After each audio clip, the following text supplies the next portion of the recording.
What's up everyone, welcome to Drummer's Perspective. My name is Ben Todd and I'm here to help broaden your scope of what's possible as a drummer. Thank you so much for tuning in today, whether you're listening on the podcast or you're here with me on YouTube. I really appreciate you wherever you are. If you are here on YouTube, please subscribe to the channel, hit the notification bell, that would really help me out. Today though, I had the incredible pleasure of chatting with Gareth Thomson. Now, Gareth is a guy who encapsulates so much about something I love to promote here on Drummer's Perspective, and that is guys and girls who start out as drummers and then at some point along their drumming journey, they dive deep into another avenue of music. They go headfirst into it and they learn so much about this new area and skill set. They bring that back into their musical vocabulary and then they end up succeeding tremendously in this new field. Now for Gareth, he started out as an incredible drummer, studying with guys like Mark Juliana, Dave Ehrlich, John Riley, and I should say he is still doing some amazing gigs as a drummer to this day, but where he's really succeeding is in the world of mixing and producing. Most notably, he's mixed releases for Sex on Toast, Alex Flood, Kylie Auldist, the list goes on. But I had a super interesting chat with Gareth about his journey from starting out as a drummer into this field of mixing and producing. All of the steps that he took to get to where he is now, the things he had to learn, exactly how he learnt them, and the things that can help you if you're a drummer that want to get into the field of mixing and producing. So please sit back, relax, and enjoy my chat with Gareth Thomson. Before we get into today's chat, I want to offer you a free gift just by you being here, and today it's my 5 tips to improve how you play with backing tracks PDF guide. Now, we all know that playing along with backing tracks can be super fun and enjoyable, but we can also waste so much precious practice time just jamming along and shredding to them. Now, the main issue I hear time and time again with drummers who are playing with backing tracks is this real sense of disconnect between what they're playing and the track itself. It's like they're completely oblivious to all the subtleties and nuances that are going on within the music of the backing track and just in their own little world. Many of the concepts that I discuss in this guide are the exact same concepts that I utilize when I'm asked to record drum tracks for people from my home studio. Here, I'm essentially sent a backing track from an artist or musician, and they're asking me to record drums to their music and send it back to them with the ultimate goal of it sounding like I'm playing drums with the band of musicians that have recorded the track. So if you want to improve your overall musical experience of playing with backing tracks, as well as learn some key concepts and ideas about how to dramatically improve as a drummer by focusing on some specific things when you play with backing tracks, then please head to drummersperspective.com/5track-tips and download that free PDF guide right now. Gareth Thomson, thank you so much for being here, man, and taking the time to chat and share your wisdom and knowledge about all things mixing and producing and drumming. And yeah, it's great to connect with you again. Likewise, man. Thanks so much for the chance. It's great to speak to you, and yeah, my pleasure. Of course.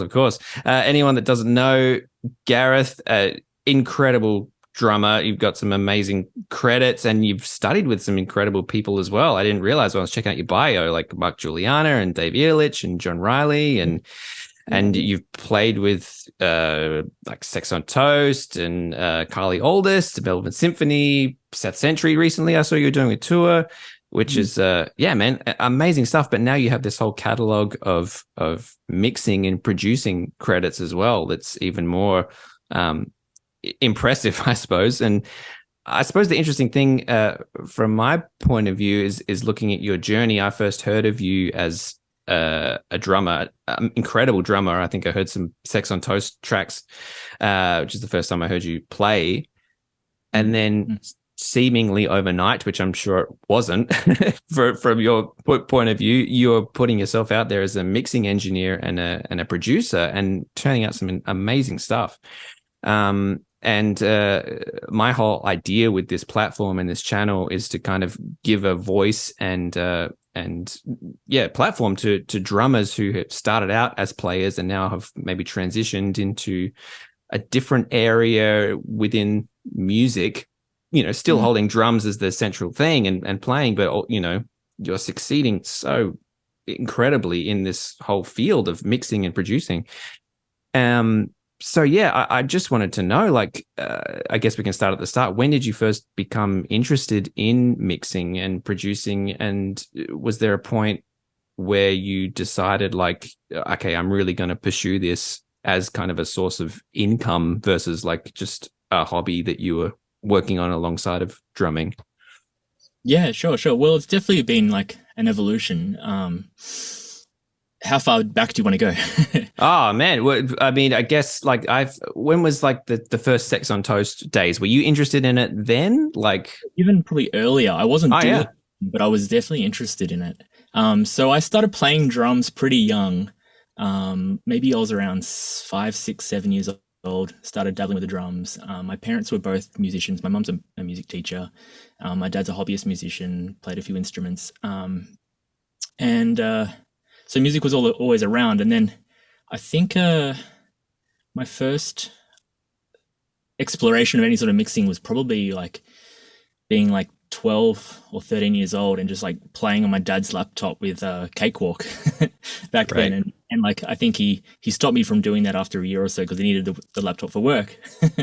But and then I used to like fiddle around with like production ideas and like just silly beats and making like terrible little film score ideas as like maybe a 16, 17-year-old on like Reason, I think I was using back then. And then I like dabble with Ableton. I mean, all this while I was like mostly a drummer. I was like 99.9% a drummer the whole time. But I was always curious about it. And I even went to an open day when I finished high school at the end of year 12. Me and Dad went to go check out a bunch of open days of different courses. And we went to a TAFE course in Melbourne that was doing audio, and we were kind of curious about that. But I also went to an open day for VCA to do live drumming as well, to do drumming. So I think I was like more ahead with the drumming then. So I kind of decided to pursue that. I also had a bit of like a funny experience chatting to some of the staff at this TAFE course. They said something along the lines of like, because VCA is mostly like a jazz kind of school, I guess, jazz improv sort of school. They're like, oh, you don't hear much jazz on the radio, do you? I was like, I don't like that attitude. I'm going to go study jazz course. Oh, wow. they were right. They're not wrong, but that wasn't the attitude I was up for. So That's amazing.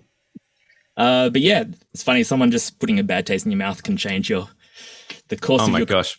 quickly. 100%.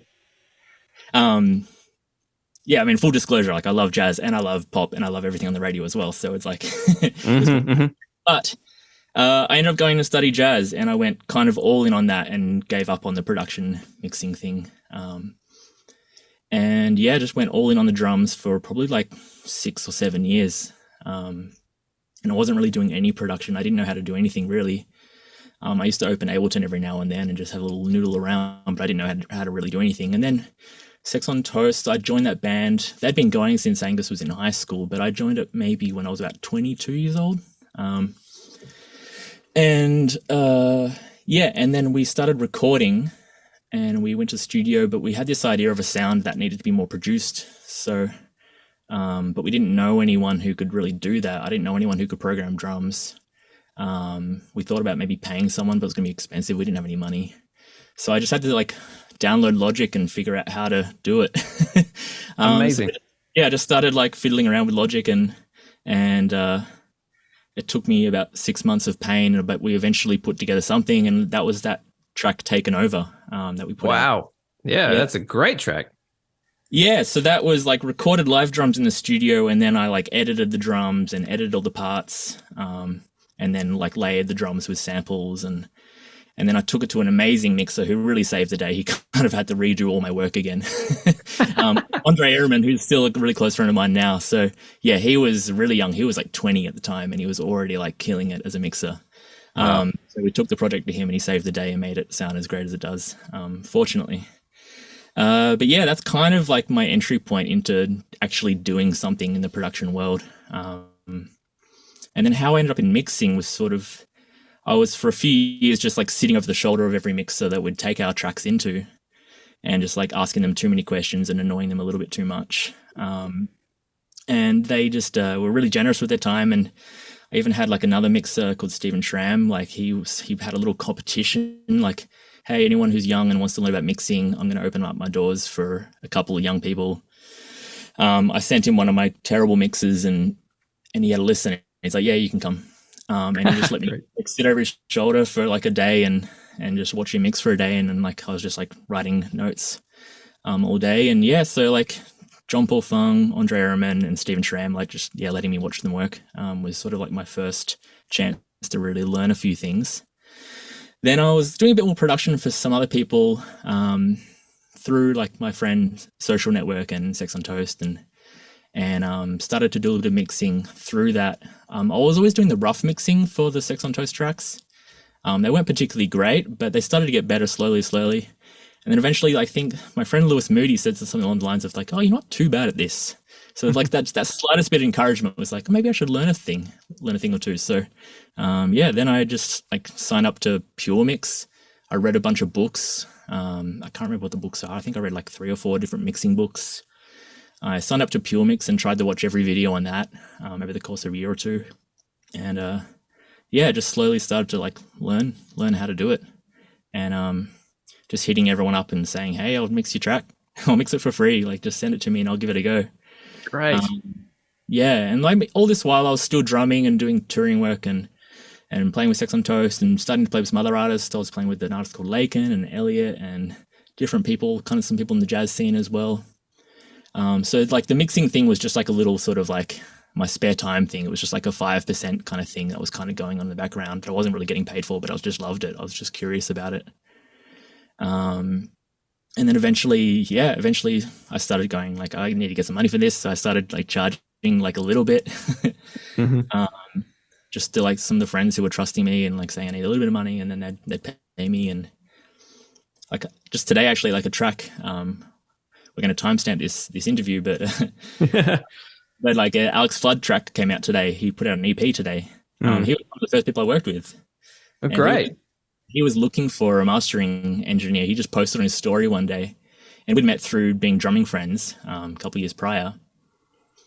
And he was just posting on his stories like, can anyone recommend any mastering engineers? And I replied, I was like, yeah, these are like my top 5 favorite guys. You should check them, guys or girls. You check them all out. They're awesome. Also, if you don't want to do it on the cheap, I'll do it for $50. Right. Amazing. And he replied, he's like, yeah, I'll try that.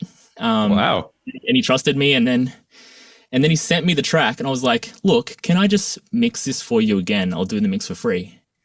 Wow. He's like, yeah, go for it. And then he sent me the files, and then he was really, really happy with what I did, and that ended up being the track Heartbeat that he was on his record. And then we developed a relationship from there, and and that's amazing. That was one of my first projects. It's just amazing. I love that thing about like, I swear like 80% of the people I still work with are people that I met 10, 15 years ago. Like, yeah. People you grew up with, like teachers at school or like high school or That's great. Still on a similar wavelength, just find each other and stay together, I think. Yeah. Well, I think that's it, because you're growing as a mixing engineer at the same rate as the people you're working with, in some ways. Like I remember seeing Alex play. Well, I gave Alex some lessons like in high school, and to see his progression, from then, this tiny shy little kid into being this incredible, independent artist, putting out amazing stuff that he is now, it's incredible, and it's the same, kind of with your journey, I suppose, with the mixing as well. It grows and develops, the more you learn and the more connections you have. And I'm curious, like, have there been any projects come up, like once you decided like, okay, I'm going to do this and I'm going to like go all in and, get my rates sorted out and blah, blah, blah. Did anything come up at any point where you realize like, oh, I'm a bit out of my depth with this. Like I need to learn, because you've kind of grown and pieced things together and got your knowledge steps, as you went. But then like, has a project come up or a track come up that you're like, oh my gosh, like this is a lot, it might have been earlier on in your journey, but I'm just thinking about the guys that are like getting into mixing and thinking like, yep, I got a handle on this. And then, what are the things that kind of surprised you that you needed to go back and check out a bit more? I don't think I've ever really felt like enormously out of my depth. Mostly just because the projects that come your way are sort of like, they're prepared for where you're at. Sure. Yeah. Like when I was starting, like I didn't really know what I was doing, and then the mixes would have been terrible. But fortunately, they were just like artists. They're like, yeah, we're not that up for spending that heaps of money, but we're keen to just like someone who likes music and is got a keen ear and like is enthusiastic is going to give it a go. Sure. So, and then I think it's just like I guess the intensity of projects or like the demands of the projects have sort of risen with my skills. There's always going to be a bit of imposter syndrome, I think, and that's healthy. Like I've learned to sort of embrace that, because if you don't have that, you're not sort of challenging yourself enough. You've got to find that certain level of edge that you're constantly pushing yourself slightly out of your comfort zone. I'm always looking to do that. So For sure. yeah, but I'm always like hungry. I'm always asking questions. Every time I run into like a problem, I just hit up a few friends. I'm like, oh, how do you do this? How do you do this? How do you do this? And then just always like, you have a network of people you trust who know what you're doing. And like, yeah, just always learning like every day. Like today I spent like 2 hours watching Mix with the Masters tutorials. Yeah, great. I'm always hungry to figure out what's next. Yeah. So in that sense, what do you think that you're on a path of learning and educating yourself more about mixing and production than you are necessarily like drums, like playing stuff now? Are you in that world a little bit more than like, you know, the drum education kind of thing? Yeah, I would say more so. And that's just because that's what the world is demanding of me right now. Sure. Yeah. I think I go through periods where like a gig comes up, I'm like, oh, I'm out of my depth here. I need to shed. I need to get some practice under my belt right now. And so I'll like hit the practice room and we'll clear my mixing schedule for a few weeks and just like practice, just to get up to speed. But most of the time, I mean, fortunately, the last 2 years, I've just had a constant stream of production and mixing work. That's just like, there's always something next to do. So like, unless a gig comes up that I really need to prepare for, I haven't been that like intentionally hungry to learn more about drums. I'm always like watching stuff, learning stuff, and always listening to music every day, like just big music. But in terms of sitting down and practicing, I haven't done that maybe in a few years now, just as like a regular, you know, brushing your teeth sort of habit. Yeah. Sure. Years. I was definitely in that world for 10 solid years, and I did a lot of work on my drum skills for a long time. But now it's just like, got to the point where it's like, okay, artists want me to do this, I'm going to do this. Yeah, I think that's a super interesting point as we're talking about this whole idea, like that I want to kind of share with drummers of like, you don't necessarily just have to be, you know, locked into a lane of if you're a drummer, you can just play gigs. Like that's the only way you can make money. That's the only way you can have a career, is just to go out and play gigs. And a lot of people do that, and of course, like that's amazing. But if you do want to, like, you know, put some other skill sets and diversify your career a little bit more, sometimes there is a point where you do have to choose, you know, like now, like you say, the world is demanding you as a mixing engineer, which is amazing. It's such a credit to your like dedication to learning this, you know, a whole other skill set aside from playing. But yeah, like you're having to make that choice of like, okay, I love drums. That's my background. It's you'll always have a place for it. But now, like you just, you know, that's your world, is the mixing, which is it's great. And I guess that kind of leads me to something I wanted to ask you about, which was like your background in drumming and playing. It obviously affects the way you hear music and maybe the way you mix. But like when you do go and do a gig now as a drummer, is there anything that your ears are more like attuned to, or do you think it affects the way you play, you know, with your producing, you know, background? You know, are you making different choices like technically and with the parts you play because you're in this world of production and mixing? Yeah, it's a good question. I think if I was to think back to like 5 or 6 years ago when I started to move into the production, I think like the changes were more evident in my playing then, because I think pre-production world, my playing was a bit more loosey-goosey and just like, and the time was a bit more fluid and more moving. I was more like doing more jazz gigs, I guess, improv gigs. But I really went through, I think, a transformation when I was working on the Sex on Toast stuff, and I was like, I wanted the records to feel really tight. I wanted to sound like a Steely Dan record. and it wanted to be like super super tight. And I'm also like I'm a big fan of like electronic music. I grew up listening to like Aphex Twin and Autechre and Radiohead and Square Pusher and stuff like that, and like beat and drum programming in general. So I like tight drums. So I wanted the record to sound like the records to sound like that. It was just really painful to have to go through and like learn how to edit and beat map your own drumming, and realize where your tendencies are. So that was like a really like good learning experiencing of seeing where your weaknesses are as a drummer. That's super interesting. Edit your own drumming and realize like how much of a hack you are because you haven't hit right there. That feel.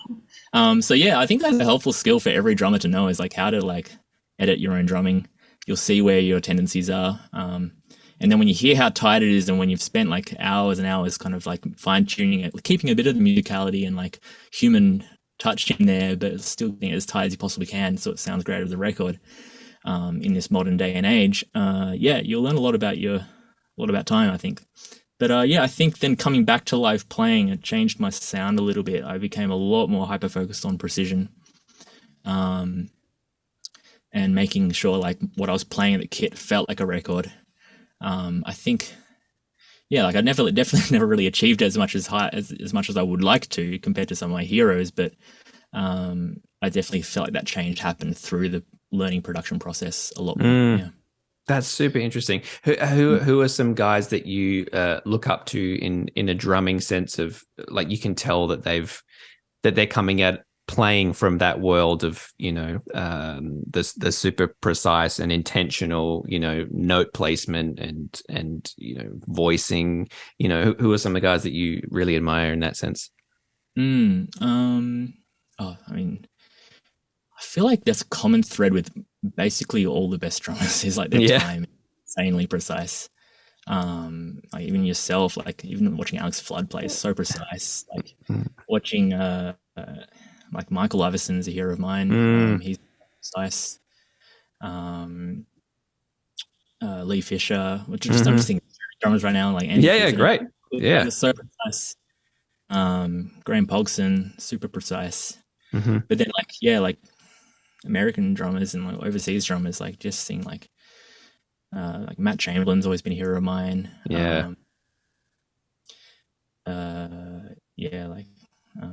Mark Juliana, Keith Carlock. Yeah, sure. All these people are super precise with their time. For sure.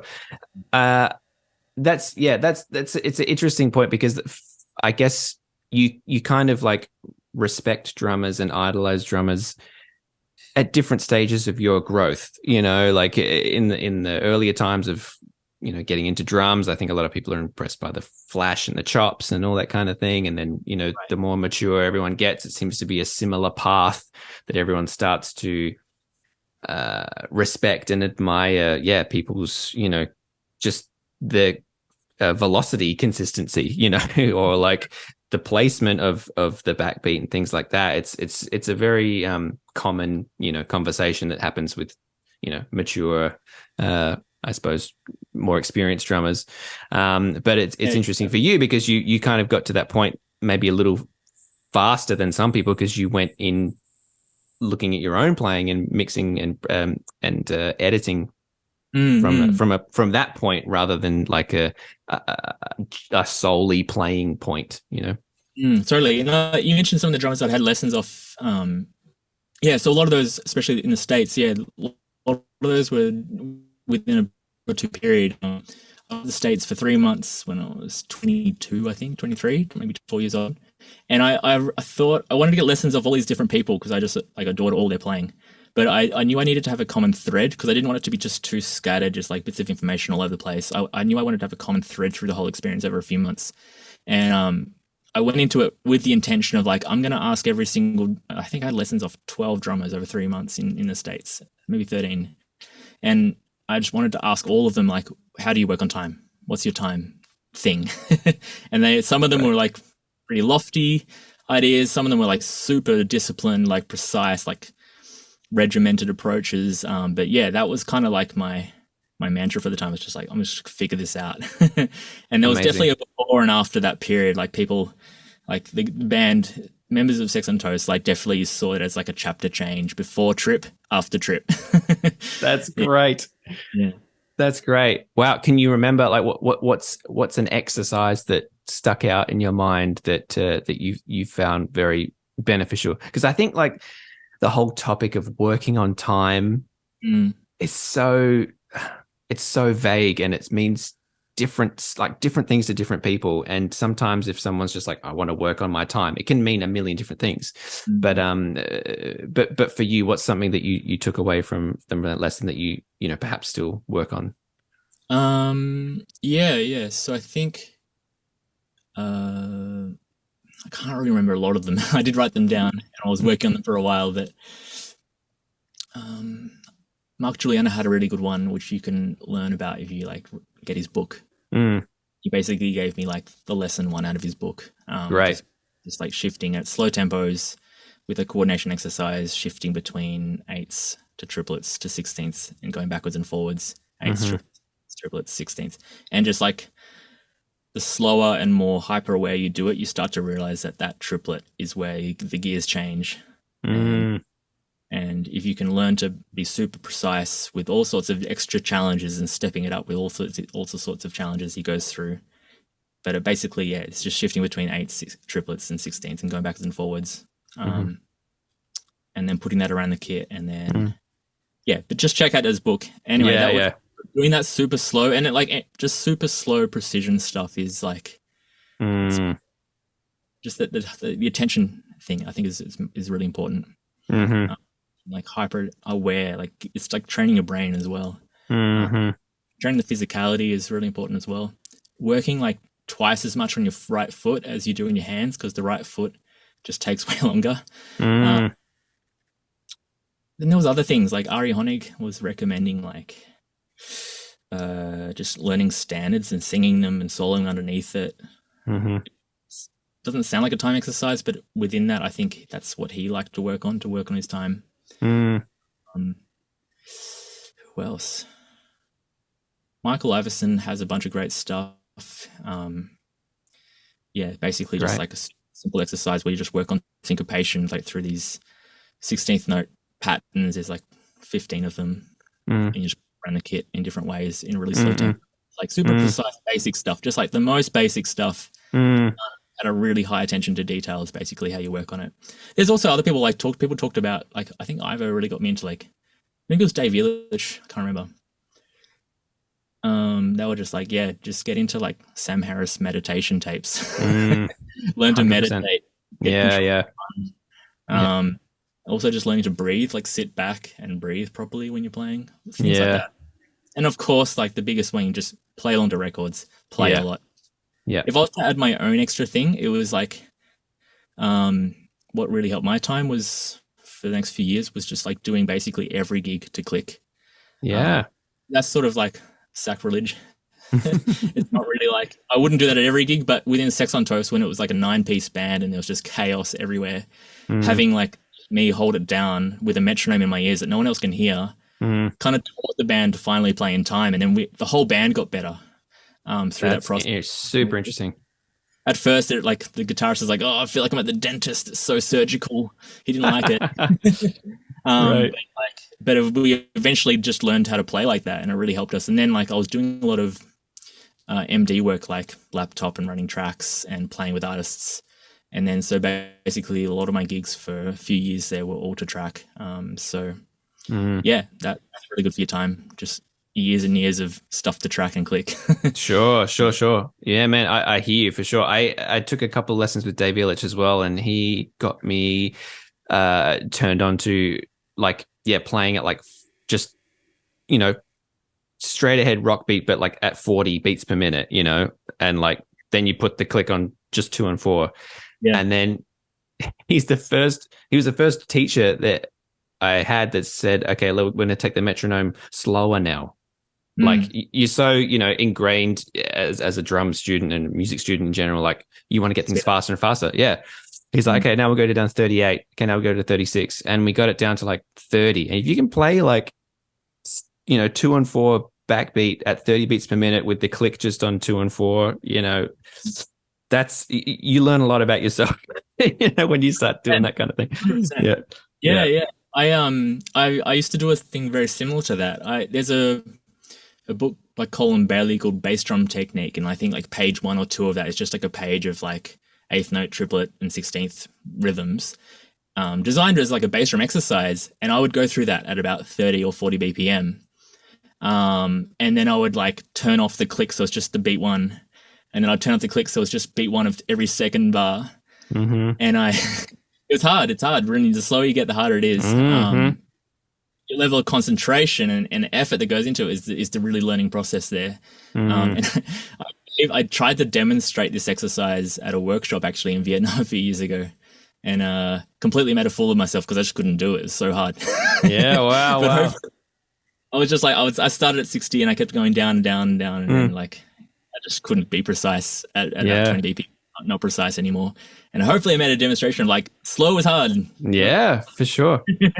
I don't know actually if you remember this or not, but we had a jam maybe at your house or something like years ago, and you pulled out that book and like, oh really? And we played through some of that stuff together, and that was one of the first times I was like, oh yeah, like you can just work on like note placement with your kick, like it's dialing in on that one specific limb and that one specific kind of intention of just like getting your bass drum like lined up as it should be at slow tempos. But yeah, you were the one that we shedded that for a while, so it was fun, man. It's great.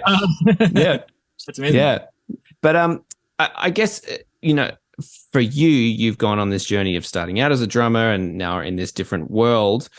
Kind of taking a step back and looking at the music industry as a whole and people trying to carve out a career as a musician. How important do you think it is to have like another, skill set in your set of things that you do as a musician that is aside from just playing? Like, do you think there's enough space like to just, be a great player now, or do you think it's becoming more and more, necessary for people to kind of diversify how they approach like, making a living as a musician? Oh yeah, it's a good question. I think the most important thing, I think the more skills you have across different parts of the industry, the easier you will be useful to the industry and the easier it will be to make a living. But I do think it's really important to be really good at least one thing. Sure. Don't jump ship too quick. Don't spread yourself too thin. Unless that's being really thinly spread and like that, unless that's your thing. But like, I don't know what sort of, maybe some producers can play lots of instruments a little bit, not that great, but they're amazing producers. But that's a skill within itself, so we're not going to go down that road. But I think it's really important to be really good at one thing to start with. And that doesn't matter what that is, just choose something that makes most sense at the time. And then, I think the intersection between multiple skills is where you can really, if there's an intersection between like, if there's a crossover, then yeah, you're definitely going to be more useful in the industry, and find it easier to get work and craft your own sort of niche. But yeah, then it's an interesting one of like, once you are doing multiple things, then how do you focus again? Because that's often one of the challenges I deal with is like, I'll go through a period where someone calls me up to do a drum gig and it's like, oh, okay, I'm gonna have to really like shed for this. And I'll have to clear my mixing work and like work on drumming again. And then after that few weeks, my ears have kind of lost that fine-tuning calibrated thing that I have when I'm deeply in mixing land for a few months straight. So the jumping around thing is challenging within itself. But I just sort of go with the flow with that a little bit. Right now I'm in Vietnam, in Saigon, and I've sort of made the active decision to like stop drumming while here for maybe 3 to 6 months while I'm here. So I'm just going all in on the mixing and mastering and producing at this particular period, this particular season, I guess. Yeah. That's amazing. That's something I was going to ask you. Like, are you conscious of trying to find a balance now that you're in the position that you are? We're obviously very in demand as a mixing engineer, but is there anything that you want to try and balance out with playing, but if you, like you say, if it's just a season or a part of your life where you're like, the next few months, I'm just going to go all in on this. That's amazing. You can just really dial in. Yeah, right. I think the first time I really did this was during COVID, when I came to Vietnam, and I came to Vietnam around the end of 2019, and it was only going to be for a few months, but I was like, I'm just going to mix records for a few months, while over here, and then COVID happened, and like everyone's work kind of dried up for a year or two or three. Like it was a chance for like me to really hone on the mixing thing for a solid 2 to 3 years. So that's really where like my skills and my mixing career sort of really started to take off during that time, because I was not coming, and I was in a different country, working completely online. This chapter is kind of like I've made an active decision not to drum, but it's partly just due to life circumstances as well. Like I'm in Vietnam, I don't actually have my own drum kit, so I'd have to borrow a drum kit. I'd have to find gigs. Vietnam, the cost of living is lower, but also the pay is lower. So like I'm just going to focus on mixing right now. So that's where I'm at right now. Yeah, great. Okay, so if someone out there is listening to this, they're a drummer, or perhaps not a drummer, another kind of musician who is interested in getting into mixing more, has maybe played around a little bit online with on a computer or software or whatever. What are some of the first steps they should take? Like you recommend they take? Is it kind of going down the formal study route, or is it just getting some software and playing around, or is it just like listening exercises, or what do you suggest? Yeah, that's a good question. It's something that I really was always asking and curious about for so many years. I was like, how do you become a professional producer? I was always asking this, like, I remember being like in a tour van with Sex on Toast and like just sitting at my laptop noodling and just kind of having this like hunger to be a producer instead of a drummer for a little while there. So I was always asking this question, wishing I could like figure it out. Yeah. And I remember like weighing up going back to uni and doing, because I did drums at uni for 3 years, and I was in drum world for a few years. So I wasn't really like, I didn't have the time to necessarily go back and study audio. So I never studied audio. I never did like a course. I don't think there's any one way. Like, I mean, so many of my heroes studied, but like also so many great producers and musicians and people in all sorts of fields have never done formal study. And my route was just like learning on the job basically, and self-study, and just being really like deeply genuinely curious about it all, like spending hours reading books and like studying every video and like Mix with the Masters and Pure Mix and all these like online tutorials, like spending hours on Gearspace analyzing different mixes, techniques, like just developing a network of people that you trust and close friends who are on the same ride with you, where you can bounce off each other, or people who are further ahead than you that you can like check in with and like ask them questions. Yeah, and then just like lots and lots of trial error, like a lot of terrible mixes, and then practice and keep working. Yeah, so yeah, it's just been a gradual journey. Like same with the gear stuff, like the gear aspect is a gradual journey as well. Like I didn't go out and just buy a full rig straight away. Like I got Logic and I got a few plugins. I bought like the Sound Toys and the Fab Filter and some Waves plugins, and yeah, eventually just started building up. Like I think my first set of monitors were like, when I was just doing production, like first year was just like a cheap set of $200 hi-fi Yamaha speakers from the 70s or 80s that I was just around with. And I got some Dyne Audios that Stephen Schramm recommended, and they were fine. They were kind of a bit small, but then I got some Focals, and then I went through couple of different sets of headphones. I got the Bayer Dynamic ones, and then I eventually upgraded to these ones, the Audeze LCDX ones. Yeah, and then this has been kind of like my main monitoring now for like the last 7 or 8 years. Yeah, I've also got like NS10s and Dyne Audio, bigger Dyne Audios now, but I mostly just work on headphones because I trust them the most. Yeah, man, that's something I love about like following you on Instagram and seeing the places that you're working. You're mixing from these like exotic locations. Sometimes it's like, man, that's so great. That you're able to do that and travel. Yeah, well, that was definitely one of the attractions of stepping more into mixing. Is with obviously when you're in person with drumming, or even like being a studio producer who works with people in the room. Like I love doing that stuff. I love doing both those things. I miss playing with people a lot of the time when I'm traveling. But yeah, like I was inspired to do the remote thing. I think I read like the 20 or the 4 hour work week when I was like 19 years old or something, and my girlfriend read it as well. Interestingly, she was the one who initiated the remote thing because she's a graphic designer, and she just had like a laptop with Photoshop on it and Illustrator using the Adobe suite, and she was able to go to Vietnam and like just take her work with her. And I was like, I'll try it for a month or two. So I had to like downsize my rig and figure out what I can take with me, fit into a suitcase, and then see how it goes. And yeah, that was the start of it. So like I came to Vietnam with just whatever I could fit in a suitcase. And now I've consolidated my setup to the point where, now I can just like travel wherever. So yeah, my partner and I just spent 3 weeks in Thailand, like island hopping with all my gear in a suitcase. Oh my gosh. Working from hotel rooms. Yeah. Sounds like a dream, man. It's interesting. Like I was just speaking to Danny Ferrugia about his like home recording setup and how he's kind of, gone on that journey and from the ground up to now working on some major releases from home. And he was saying how he was really turned onto it by like working with a musician, touring with a musician, and he was getting sent tracks to record. And then this guy was saying, okay, yeah, I can do that in like, 2 weeks time. I'll have some time to do that.